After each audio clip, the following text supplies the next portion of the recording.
19 de outubro de 2024, gritos são ouvidos nas ruas, as redes sociais estão cheias de controvérsia e a fé na humanidade de milhares de pessoas parece ter se apagado em um instante, já que todos se perguntam se nossa sociedade está tão deteriorada, tão corrupta, que a única coisa que nos mantém à tona são sequelas horríveis como esta. Muitos odiaram a sequência do Coringa, não é mesmo? Não, eu estava falando sobre a Casa dos Famosos. Você estava assistindo aquilo? Tem certeza? Porque acho que te ouvi. Não diga mais, jovem consternado. Você está certo. Eu sabia. Não. Refiro-me a um grave crime cometido aqui. Alguém acabou de matar a bilheteria do filme Coringa, blá blá blá. Foi exatamente o que eu disse. Este caso é extremamente enigmático, já que o primeiro filme do Coringa de 2019 arrecadou mais de US$1 bilhão com um orçamento de apenas 55 milhões, algo bastante raro em Hollywood. Não só isso, mas o filme se tornou um verdadeiro fenômeno cultural que, por alguma estranha razão, fez com que milhares de pessoas se identificassem e idealizassem o personagem. Por outro lado, a sequência teve uma bilheteria decepcionante, e em alguns sites da internet até a classificaram como o pior filme de super-heróis da história. É ridículo, ninguém me faz. Sub-Zero, digo a Madame Web. Mas a grande questão é, quem é o culpado? É isso que vamos descobrir hoje, já que há muitos suspeitos envolvidos neste horrível crime e é nosso trabalho descobrir o que aconteceu. Bem, você sabe que trabalho implica salário, certo? Primeiro precisamos dos armários, rapaz. Primeiro precisamos dos armários. Isso não é do outro. Acompanhe-me então a este caso que eu chamo A Morte de um Palhaço Triste.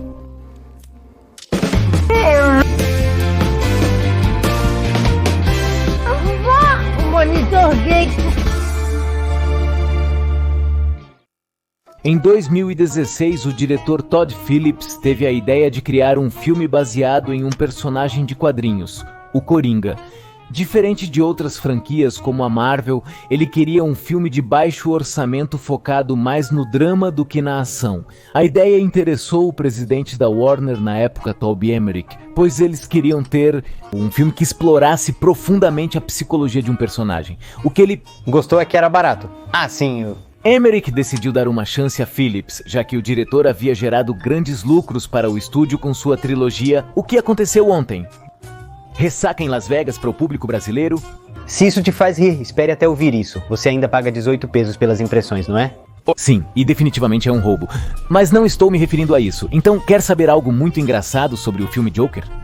Apesar do primeiro filme ter sido aprovado por ser uma proposta interessante e de baixo custo, a Warner não confiava que um filme do Joker sem Batman, sem efeitos especiais e com foco no drama mais do que na ação, fosse funcionar. Por isso, convidaram várias empresas para investir no filme e não assumir todo o risco. Surpreendentemente, este filme arrecadou mais de 18 vezes o seu orçamento nas bilheterias, valor que a Warner teve que dividir entre os investidores. Mas espera que fica melhor. A Warner, confiante de que o Joker, ou Omelette du Fromage, seria um grande sucesso.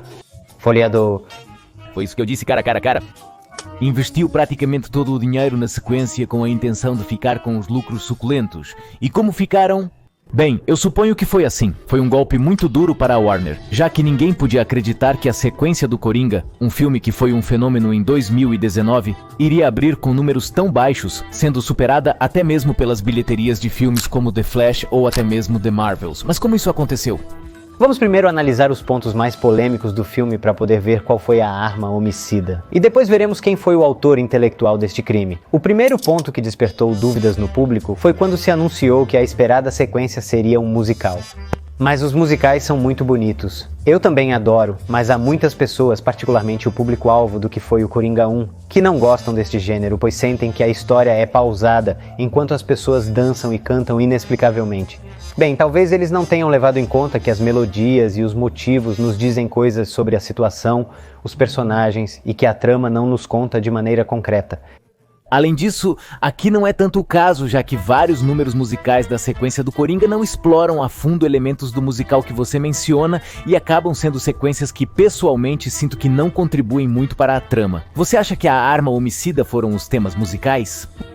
Surpreendentemente não, meu estimado jovem consternado. A Warner parecia muito interessada em querer ocultar o fato de que este filme seria um musical. Tanto é assim que em nenhum dos trailers se menciona algo a respeito. Mas honestamente é uma prática comum, já que os trailers de filmes recentes que também são musicais como Mean Girls ou Wonka também parecem esconder este pequenino detalhe. Ainda não entendo o motivo de tanto ódio aos musicais. Honestamente, as pessoas acham que os musicais não são sucesso de bilheteria. No entanto, esses 2 filmes que mencionei acabaram sendo sucessos, já que Mean Girls arrecadou 3 vezes o seu orçamento inicial, enquanto Wonka arrecadou 5 vezes o seu orçamento. No caso de Joker, Moulin Rouge, sim, houve reclamações de que o filme era um musical, mas nada comparado com o final da fita. Agora sim, vem spoilers do filme Joker, folia, cara, você já me pegou. Joker 2 tem um final que a maioria das pessoas detestou, onde nos é mostrado Arthur não como um gênio do crime ou como um agente do caos que inspirou toda uma revolução social, mas como um homem pouco inteligente, emocionalmente dependente e profundamente perturbado. O que foi visto por muitas pessoas como uma espécie de traição, como se a sequência tivesse traído a essência do primeiro filme. Não só isso, mas no final é dada uma morte simbólica ao personagem do Coringa, no momento do julgamento em que Arthur diz que o Coringa não existe. E também vemos a morte literal de Arthur pelas mãos de outro prisioneiro de Arkham, quem termina o filme fazendo um sorriso no rosto. Todo esse final parece um contradiscurso do primeiro filme. E definitivamente foi a arma homicida que matou essa sequência. Uma arma que adquiriu um poder imenso através dos spoilers que vazaram nas redes sociais antes da estreia do filme.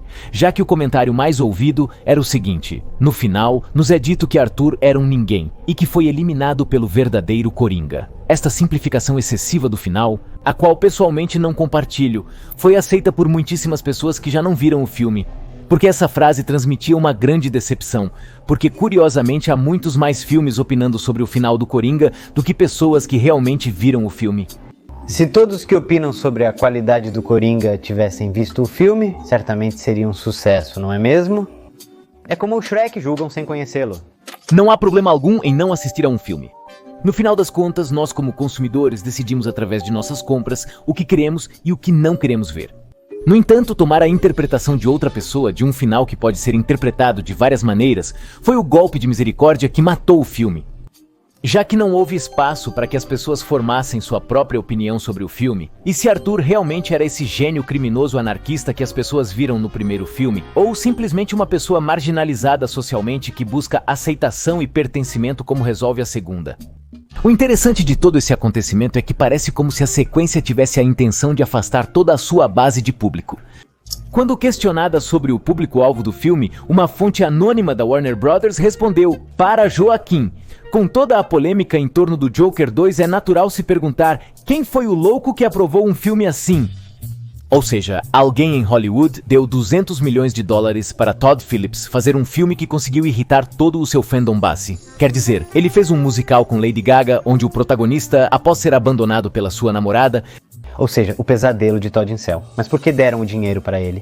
Michael DeLuca e Pamela Abdi, co-presidentes da Warner Brothers, foram os responsáveis por aprovar este filme. Mas é preciso esclarecer que basicamente eles não tinham outra opção. Todd Phillips e Joaquin Phoenix, a princípio, não pretendiam fazer uma continuação de Joker. Contudo, segundo um relatório recente, Joaquin sonhou em fazer uma sequência musical sobre a vida de Arthur Fleck após os eventos de Joker. Joaquin foi até Todd, que gostou da ideia, e foram apresentá-la à Warner. Inicialmente queriam fazer uma peça de teatro musical, mas $40 milhões depois. 20 milhões para cada um, com uma clara motivação artística da parte deles. US$ americano, 20 milhões para cada.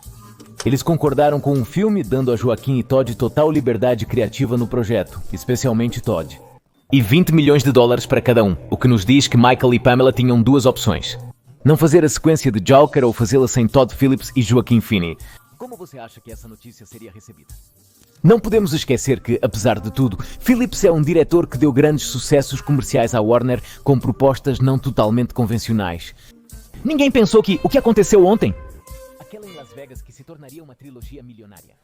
Ninguém imaginou que Coringa, um filme de baixo orçamento, seria o terceiro mais rentável da história da DC Comics, atrás apenas de Aquaman e O Cavaleiro das Trevas ressurge. Segundo fontes da indústria cinematográfica, em um artigo do The Hollywood Reporter, aprovar esta sequência foi uma decisão arriscada devido ao seu estilo, mas era o certo a fazer. Caso contrário, Michael e Pamela teriam inevitavelmente se tornado motivo de riso em Hollywood. Então eu diria que já era o destino deles. De fato. Além disso, devemos considerar outro ponto crucial. A Warner Bros. Teve atritos com vários atores e diretores devido à sua decisão de lançar todo o seu catálogo de 2021 diretamente no streaming, visando aumentar as assinaturas da HBO Max durante a pandemia. Por que alguém ficaria chateado com isso? Simples, meu jovem consternado. Vários dos envolvidos nos filmes recebem parte do salário como porcentagem da bilheteria do cinema. Sem bilheteria de cinema, esses profissionais ficam sem salário. Correto? O crime perfeito? De consternação. Por exemplo, Christopher Nolan brigou com a Warner por isso e foi para a Universal realizar Oppenheimer. A Warner queria então cuidar do talento que ainda lhe restava. A Disney já presenteou Robin Williams com uma picareta como desculpas por usar a voz do gênio sem sua permissão em produtos relacionados ao filme Aladdin, mostrando que essa prática não é nova. E a Warner, em outra ocasião, satisfez o capricho de Steven Spielberg de contratar uma orquestra sinfônica inteira para musicar o desenho animado Tiny Toons. Todd Phillips não pode reclamar, já que a Warner atendeu todas as suas demandas. E 20 milhões. Pra poder criar o Joker Amélie. Folia du. Muitos dizem que ela teve algo a ver com o fracasso. Definitivamente temos que falar sobre isso porque... Estamos vendo um fenômeno muito interessante com Lady Gaga. Muitos na internet afirmam que ela é o motivo do fracasso de Joker 2. Ela é culpada por várias razões. Por exemplo, alguns afirmam que o filme foi um musical para agradar a Gaga ou que ela participou do roteiro e do processo criativo. No entanto, quando Gaga foi contratada como Harley, Todd Phillips já tinha o conceito do filme aprovado pela Warner. Um conceito que Joaquin Phoenix sonhou. Não é brincadeira, foi assim que o The Hollywood Reporter apresentou. Recentemente, Gaga mencionou em entrevista que sua liberdade criativa para este filme se limitou apenas à interpretação de seu personagem e aparência. Em suma, Gaga não teve envolvimento com a história, ao contrário do que afirmam as páginas de lixo. Curiosamente, outras páginas a acusam de ser um amuleto de azar para produções através de memes, dando a entender que seus filmes fracassam. Mas isso também não é verdade, já que A Star is Born conseguiu arrecadar mais de 12 vezes o seu orçamento e foi muito aclamado pela crítica. Então, mais parece que estou contra Lady Gaga. A única mulher ao redor que conveniente, não é?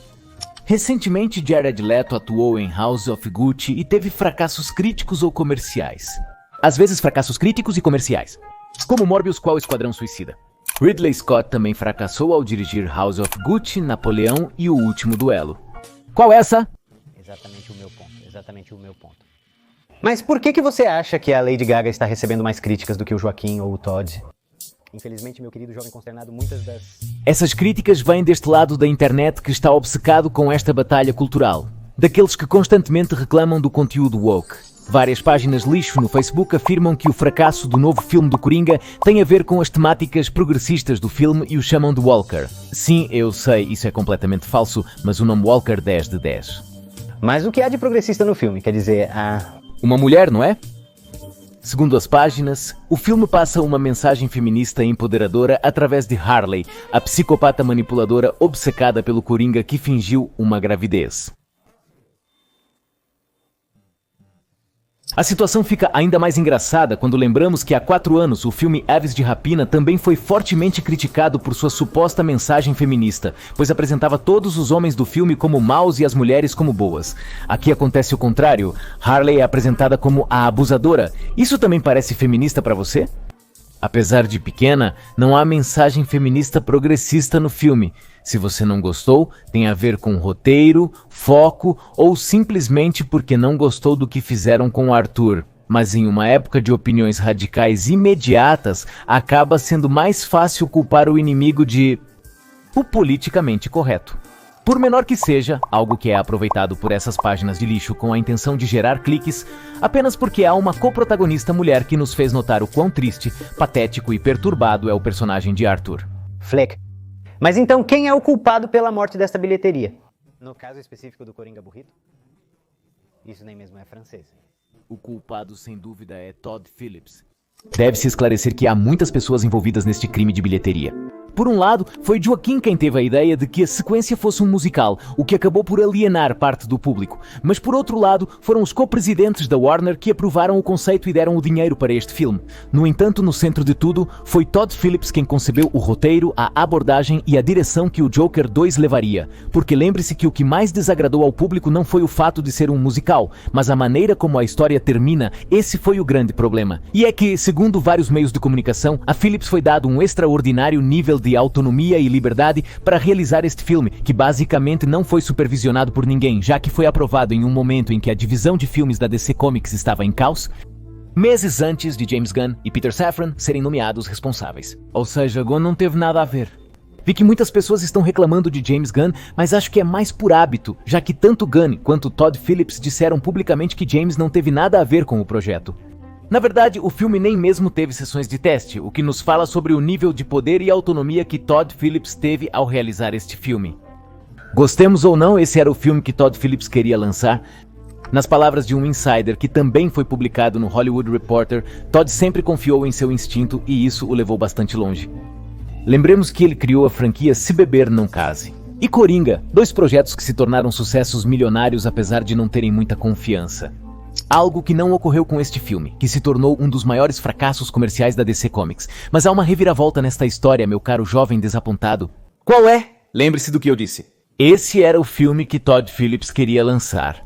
Além de se gostamos ou não do filme Coringa 2, temos que dizer que ele tinha uma intenção muito clara. Pense nisso. No primeiro filme nos é dito que Arthur é um homem que é espancado pela sociedade até que explode e se torna Coringa, um personagem que é adotado como líder simbólico de uma revolução social. Mas essa nunca foi a intenção do Arthur.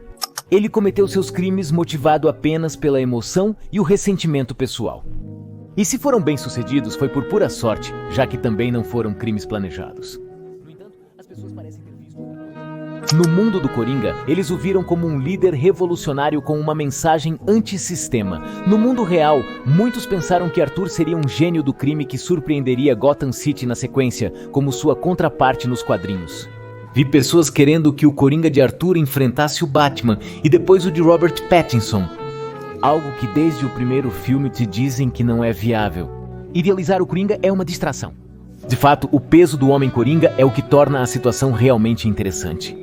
Tanto nós quanto as pessoas de Gotham atribuímos a Arthur qualidades que simplesmente nunca estiveram lá, por isso o final do filme se sente como uma meta-história onde tanto nós quanto eles nos decepcionamos ao ver que esse Coringa que idealizamos simplesmente nunca existiu. E quando aquilo que amamos acaba por não ser da maneira que acreditávamos, acabamos por odiá-lo. Então, o fracasso do filme prova o ponto do filme. Se a mensagem e o conceito foram bem executados, é outro assunto. A qualidade do roteiro é uma questão separada. E aqui, além de se o filme foi bom ou se gostamos, há uma pergunta muito importante que precisamos fazer. Afinal, a arte deve ser complacente? Quer dizer, tanto a Warner quanto Todd Phillips sem dúvida sabiam que tipo de filme e que tipo de final os fãs da sequência do Coringa esperavam. Mas neste caso, Todd Phillips usou o poder de negociação que tinha e decidiu não fazer isso. Se Coringa 2 tivesse seguido o caminho esperado, teria sido melhor recebido pelo público e gerado mais receita nas bilheterias. O que também teria deixado a Warner muito satisfeita. No entanto, temos que nos perguntar quais são as consequências a longo prazo de gerar apenas produtos artísticos que são complacentes e que não se arriscam, produtos que são fórmulas que se repetem uma e outra vez em vez de gerar novas ideias. Pessoalmente, acredito que esse seria um crime muito maior, já que sou da ideia de que a arte deve buscar dar ao público o que ele precisa e não sempre o que ele quer. Neste caso, a aposta criativa que Todd Phillips e Joaquin Phoenix realizaram não fez sucesso nem com o público nem com a crítica, mas pessoalmente admiro que eles tenham tido a coragem de passar sua mensagem exatamente como queriam. Uma mensagem que teve repercussões tanto na ficção quanto no mundo real. O que me leva a pensar que a mensagem deste filme não foi tão mal executada como muitos afirmam. E o jovem consternado. E este caso está encerrado.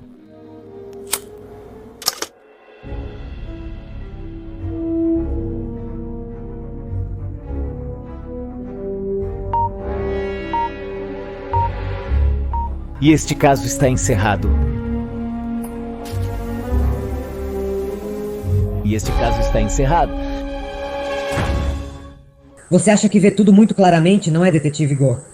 Mas tenho a impressão de que você não faz ideia do que está enfrentando. Em breve você verá o papel que desempenha dentro do meu plano e quando ver a resolução, saberá com quem está lidando.